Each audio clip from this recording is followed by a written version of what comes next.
Mantenha o equilíbrio, busque pelo equilíbrio. E no nosso devocional de hoje falaremos sobre isso. A gente vai entrar em alguns detalhes. Esse capítulo é um capítulo muito rico, com muito aprendizado. Então, fica comigo até o final, que eu tenho certeza que se você abrir o seu coração, você vai sair daqui totalmente edificado. Nossa meditação ela vai estar em Atos, capítulo 6. Ora, naqueles dias, crescendo o número dos discípulos, houve uma murmuração dos gregos contra os hebreus, porque as suas viúvas eram desprezadas no ministério cotidiano. E os 12, convocando a multidão dos discípulos, disseram: não é razoável que nós deixemos a palavra de Deus e sirvamos às mesas. Escolhi, pois, irmãos, dentre vós, 7 homens de boa reputação, cheios do Espírito Santo e de sabedoria, aos quais continuamos sobre este importante negócio. Mas nós perseveramos na oração e no ministério da palavra. E os apresentaram ante os apóstolos, e estes, orando, lhes impuseram as mãos.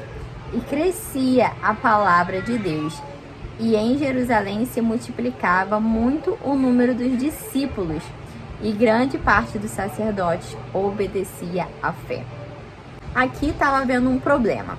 O número dos discípulos estavam crescendo, só que tinha algumas funções que não dava mais para eles darem conta. Então eles precisavam resolver. O versículo 2 vai dizer: e os 12, convocando a multidão dos discípulos, disseram: não é razoável que nós deixemos a palavra de Deus e sirvamos às mesas. Aqui, de cara, eles reúnem, ali todo mundo, para decidir o que vai acontecer. Gente, o bom disso é você aprender a tomar decisões que incluem todo mundo, tem que ser tomada com todo mundo. Não tem como uma decisão que você vai tomar, se vai afetar todo mundo, você decidir sozinho. E é onde entra o bom senso, sabe? De equipe, aquele espírito de equipe, de todo mundo tomar decisões juntos, de todo mundo saber o que fica bom para um, o que fica bom para o outro, e todos ali ter um bom senso para chegar numa decisão. E aqui eles fizeram isso, eles reuniram todo mundo, os 12, no caso os 12 apóstolos, reuniram todo mundo, todos os discípulos, a multidão, para ver o que iria ser feito. E eles falaram: não é razoável que deixamos a palavra de Deus, porque os apóstolos, que andaram ali com Jesus, que eram na época os discípulos dele, eles tinham uma missão. A missão dele é pregar a palavra. Então, através desse pregar, através de entregar a palavra, as pessoas elas iriam, ali se convertendo, aceitando Jesus, tudo aquilo que a gente já sabe. E conforme estava crescendo o número de tarefas, não tinha como eles darem conta sozinhos, mas eles entendiam que o foco deles deveriam ser a palavra e a oração, que era, vamos botar assim, o chamado deles. Versículo 3 vai dizer: escolhe, pois, irmãos, dentre vós, 7 homens de boa reputação. Essa escolha aqui é para ficar naquela tarefa sobre as viúvas, que está no versículo 1. 7 homens de boa reputação, cheios do Espírito Santo e de sabedoria, as quais constituamos sobre este importante negócio. Quando a gente está escolhendo alguém, quando a gente está em reunião para poder escolher alguém sobre uma tarefa, a primeira coisa que a gente precisa ter em mente é sobre a reputação dessa pessoa. Escolher pessoas que são cheias de Deus, pessoas que, vivem aquilo que pregam, porque de fato são pessoas que vão agregar e não vai ser qualquer pessoa, entende? Aqui é bem claro: pessoas de boa reputação, cheias do Espírito Santo e de sabedoria. Então vamos lá, a importância de você ser uma pessoa confiável, sabe? Porque Deus, ele jamais vai colocar algo na tua mão se ele não confia em você. Vou dar um exemplo muito simples, tá? Se você é uma pessoa muito fofoqueira, como Deus vai confiar em você, por exemplo, um cargo onde você precisa saber da vida das pessoas? Vou dar um exemplo: pastor e pastora. Pastor e pastora, o que eles não sabem da vida das ovelhas? né? Eu sou uma, gente, que tudo eu conto, tudo eu abro minha boca, né? Porque eu sei que o conselho que vai vir dali é um conselho sábio da parte de Deus, sabe? Então, uma coisa que eu sempre falo, primeiramente a gente tem que perguntar a Deus, mas a gente precisa também confiar nos nossos líderes, nos nossos pastores. Então, Deus jamais, por exemplo, vai colocar alguém para ser pastor que tenha a língua maior que a boca. Porque a pessoa vai saber da vida de todo mundo e vai contar para todo mundo. Tá entendendo mais ou menos o sentido sobre a tarefa e sobre a pessoa? Você sempre vai ser responsável. Se Deus colocou uma tarefa para você, você precisa se policiar sobre aquilo. Sabe, é mais ou menos, por exemplo, empresa. A empresa normalmente tem contratos confidenciais. Então, como Deus vai te dar uma oportunidade de você estar num cargo até mesmo dentro da sua empresa, só que você não é uma pessoa confiável, você está ali lidando com várias pessoas, CPF, número, endereço, todas as informações pessoais, sendo que você não é uma pessoa confiável. Entende? Tarefas exigem um posicionamento da nossa parte. Eu já trabalhei acho que a grande maioria, né, dos lugares que eu trabalhei, eu lidava muito com dados pessoais das pessoas, e era dados totais mesmo, CPF, número, endereço, tudo que você puder imaginar, praticamente a renda da pessoa, tudo. E cara, aquilo ali é algo confidencial. Se fosse uma outra pessoa, talvez de má fé, a pessoa já tinha pegado dados, já tinha feito loucura, entende? E aí vamos lá, no versículo 4 ele diz: mas nós perseveramos na oração e no ministério da palavra.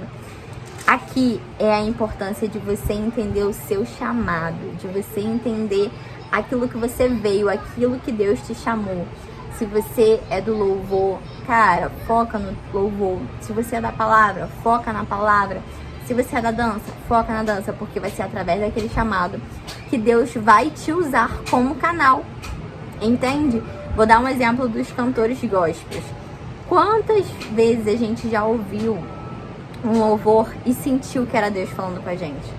Porque Deus chamou aquela pessoa para aquilo dali. E através daquela pessoa, Ele usa ela como canal para chegar na gente.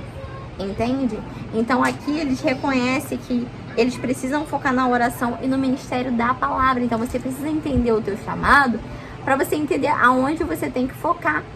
E este parecer contentou a toda a multidão. E elegeram Estevão, homens cheios da fé, e aqui eles foram elegendo os homens.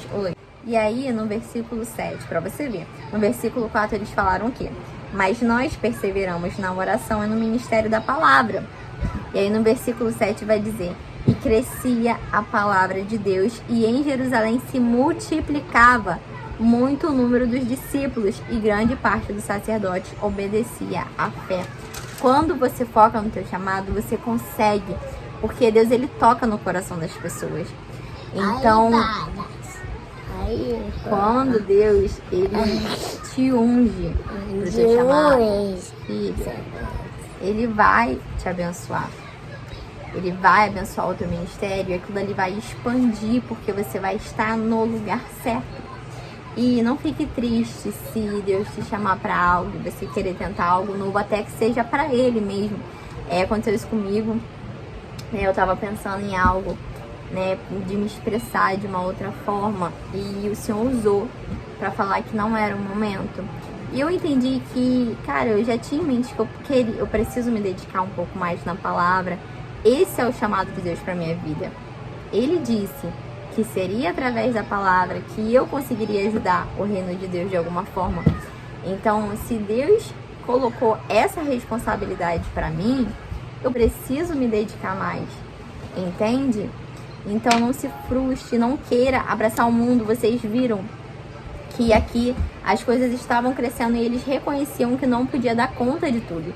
Então, essa é a importância de você manter o equilíbrio, sabe? De você não querer segurar o mundo nas suas costas, até mesmo se for algo relacionado ao ministério, à igreja, mas você precisa entender que Deus, ele não nos deu algo na nossa vida para nos sobrecarregar.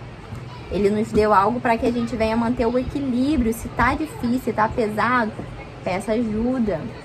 Chame alguém, chame homens cheios do Espírito Santo, mulheres cheias do Espírito Santo, com sabedoria, igual tá dizendo aqui na palavra, para poder te ajudar nas tarefas, para que dessa forma o reino de Deus venha crescer, sabe? O ministério do Senhor, ele venha crescer e a gente consiga resgatar mais almas para o Senhor, ajudar o reino de Deus de alguma forma.